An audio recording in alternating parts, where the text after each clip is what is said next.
So, ayan, update mga palalab. Nagluto tayo ng ulam.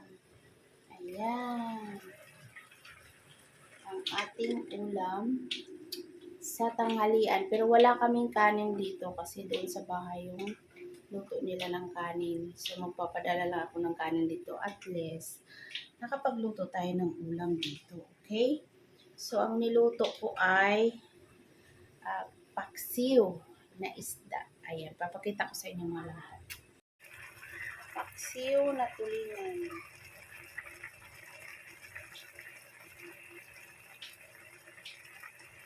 Hintayin lang natin na matuyo.